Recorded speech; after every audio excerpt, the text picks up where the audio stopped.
Okay, artists, today we are going to paint our food. You are going to want maybe some different size brushes. You can just start with one. So I'm going to start with my large brush today. I'm going to first do the large areas, and then I'm going to get down to my medium and then my small. It is always easier to use the small one last to kind of fix it or do some touch-ups with the smaller brush. A couple things to think about today.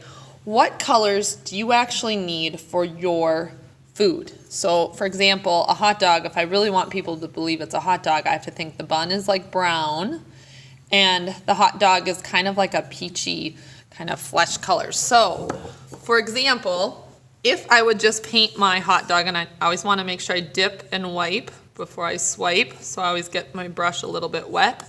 But then, ooh, I noticed, see this brush? Someone else used it before me.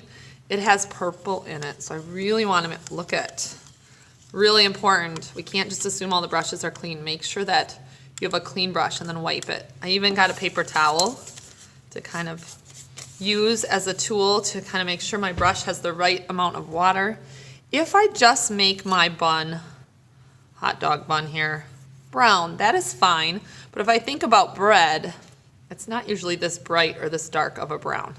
So I'm using my large brush to kind of go over the whole bun because there's not a lot of details here, so I can be pretty quick about it, but I still should be very careful when I get close to the hot dog, I don't want brown to go on that. So I'm going to be very careful to just do the bun. Now, I'm starting with a layer of brown, but I'm definitely not going to stop here because this doesn't really make me think of bread. If I get sloppy and get on my hot dog, I'm going to leave that for after. I'm going to fix that. So I'm getting this all kind of a layer of brown. I don't have to worry about the bottom. If you want to paint it, you can, but you don't have to because that's the part that will be on the table. Then I think about it, and a bun is kind of a lighter color. So I might want to see what happens if I add a little bit of white. So I'm going to do some color mixing on my clay. Kind of move it.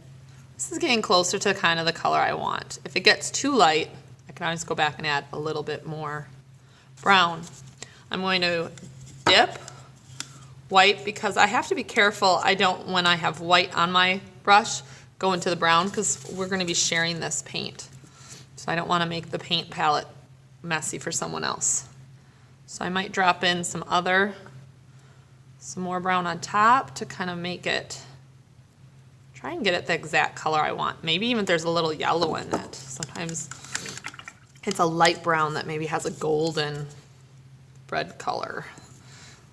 So I can add a little bit of that till I get it. So have some fun mixing the colors. Obviously I'd want to match my two sides. Now my hot dog here, to get that flesh color I started with kind of red and realized that would be way too bright. That is eek. That kind of makes me feel sick. Like it's, I guess it could be ketchup on it. So I'm gonna get a new color. I have to clean my brush before I go into the white, but I want it to be a lighter color. And even that is like, ooh, that is a really bright pink. That's not really working either. Well, if I think about it, it's too bright. I need a color that kind of makes it look more earthy and not so bright. So brown would be a great color to kind of mix with this to make it a little bit of a lighter pink and not so bright. And I might even want sometimes hot dogs have those lines from the grill. So I might want, I want a little bit of a brown and a black, and I'm gonna make those grill lines that go across the hot dog. Okay, so do the little touch-ups. I wanted to show you if I did my donut here, which has a little bit more detail than my hot dog. I would maybe start, and I'm not gonna do the whole thing, but just kind of show you, I maybe want that kind of bread or chocolate look for my donut part. So I would use my bigger brush. If you're having a hard time getting the paint to go on your clay, like you get to a point where it's just like, it's not spreading very well, and when you do it, it sounds kind of scratchy. You might need a little bit of water to make it move. I would say the water is like a river, helps it flow. So get a little bit of water and it kind of gets runny. If you have too much water, it'll start dripping everywhere. So it's kind of like Goldilocks and the Three Bears. You got to get it just right. A little bit of paint, a little bit of water, and you're going to add this till you get it completely covered up. And when I am done, and obviously I would want to go back and spend a little more time on this, making sure that I have all of my clay covered up. That's what I'll probably ask if you're like, Mrs. Guerin, I'm done. I'll say, did you look with your artist eye and be like a little art inspector and look over it and say, yes, I covered up all the clay. So it's completely painted.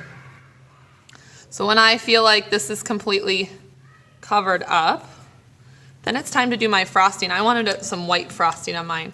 And I'm gonna move to a smaller brush because I'm gonna have a hard time getting in there with this big flat brush. Your brush choice is really important. It's gonna help you out.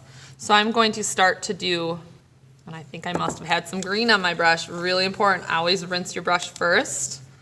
Wipe, dip, wipe before you swipe. It's kind of a minty frosting.